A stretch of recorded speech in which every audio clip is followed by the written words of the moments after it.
Pride. We saw that second gas go down before a command center, so it looks like we're going to have a little bit of one base play out of the Terra in this game.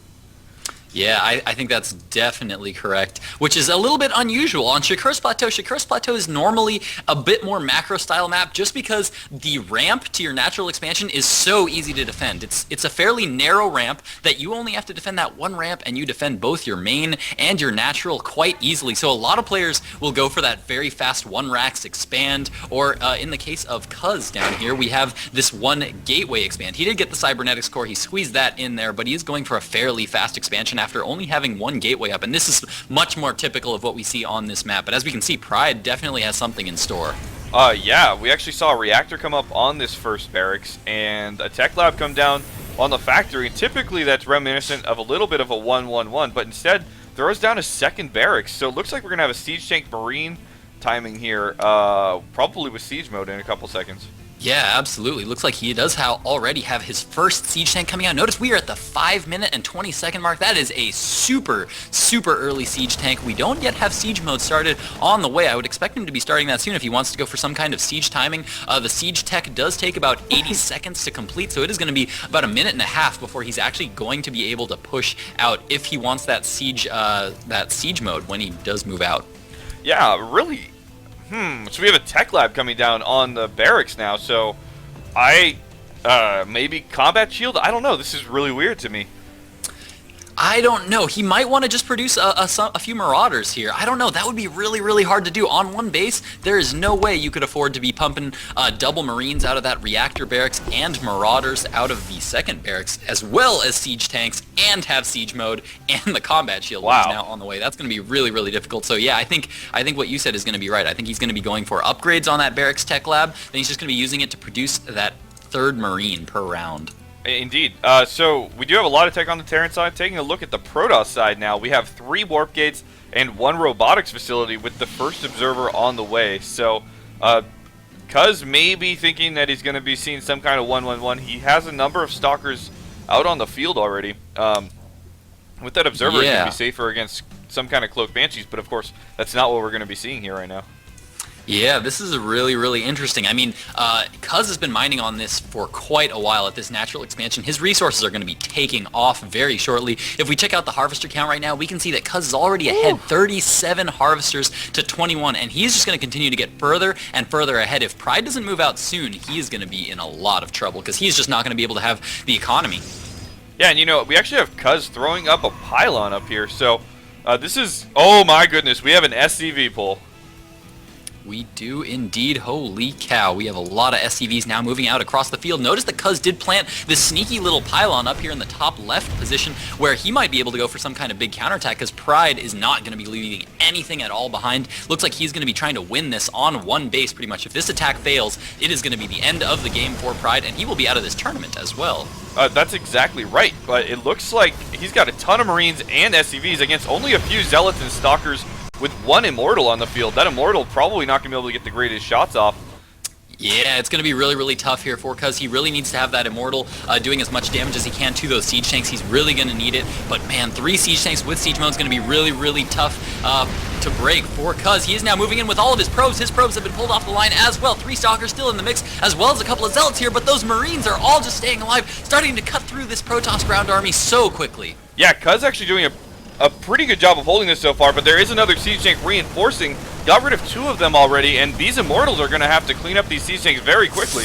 A little bit of miscontrol there by Cuz as he does lose that first Immortal kind of carelessly. He tried to get it to attack the siege tanks, but it looks like this early push here from Pride is going to have what it takes to take out Cuz. He is in such a terrible position right now. His expansion nexus is about to go down. He's already lost so many probes. He still has a probe lead on his opponent. He's at 19 harvesters to the 16 of his opponent, and I really like this Immortal positioning. I think he really needed to have this much earlier. He needed to have this Immortal up on that high ground much earlier.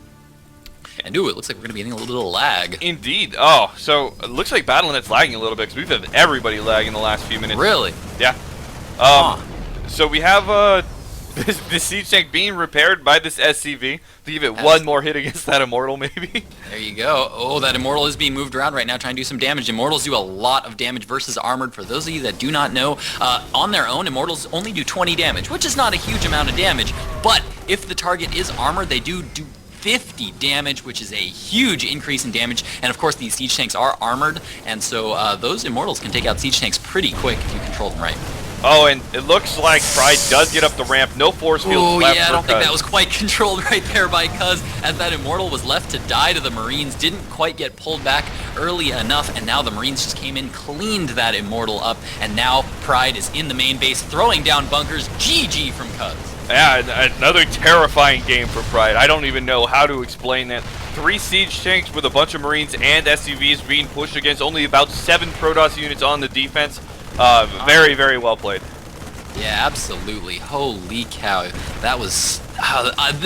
the builds that this guy has are absolutely ridiculous. These early aggression builds, that was pretty all-in by Pride. If that attack did not work, he definitely would not have been able to come back. Cuz was so far ahead in the economy.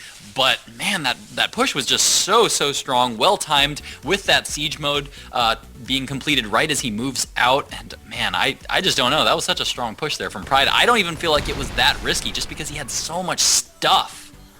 Yeah, it was clearly designed to kill, but I want to point out that Cuz did a pretty good job of defending it. I mean, he had the right composition. He just didn't have enough units because he did that one gate expand.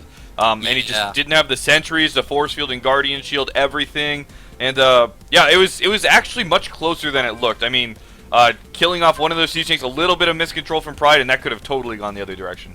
Absolutely. I think it all came down to unit positioning. I really think that if Cuz would have had one of his immortals up on that high ground early on to keep those siege tanks off the ramp, keep them a little bit further back, I think that would have made a huge difference there. Instead, that immortal was kind of in his natural expansion where it didn't really do a lot, kind of got mismicroed a little bit as it tried to move around the Marines to get to the siege tanks, and the Marines just took them down left and right.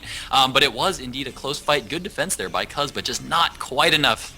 Indeed. So, yeah, we will be back with game number 6 in just a couple of minutes here. This could be the ace match, as if Team Air takes one more, the entire clan war will end. So we'll be back in a couple minutes with the last game. Or next game. I don't know if it's the last game. It could be the last game. Jesus, I'm dying here. No problem. See you guys soon. See ya.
Used to be an adventurer like you. Then I took an arrow in there.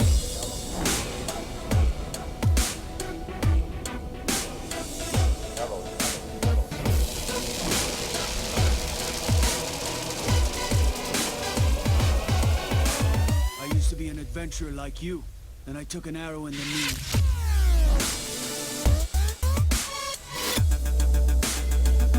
I took an arrow in the knee.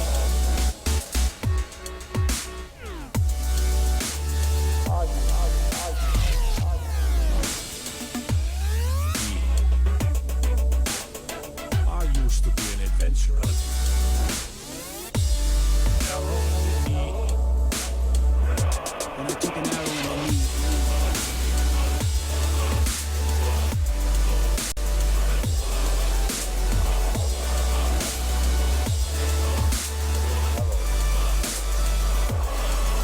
I took an arrow in the knee.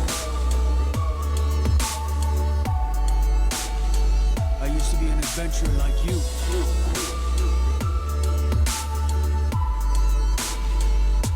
Then I took an arrow in the knee.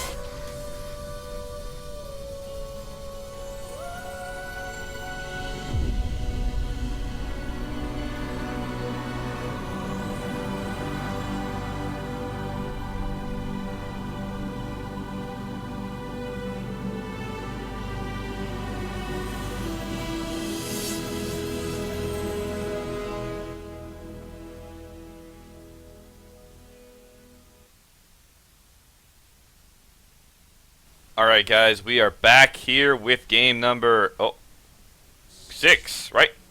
I believe that is correct. You are the one that is keeping track. I think I joined, I believe, at match 3, I think, if I am not mistaken. Yeah, I think we are on match 6. That sounds right to me. Alright, good, perfect. Now, was this going to be, this is a best of 9, That's correct? correct. That is outrageous. That is a lot of matches. Well, it's not a best of 9, best of 3s like we did before, so it's not going to That's take true. 7 hours, but That's true, I suppose, in the total number of games that we're actually going to be watching. But holy cow, best of 9. That's really cool. I like that. I like it. And we do now have a Zerg player here. So spawning in the 2 o'clock position as the red Zerg, we have our guy with the best name ever, Magnificent. magnificent! Yeah, we talked about this guy last time. We love his name. We It's the did. best name ever.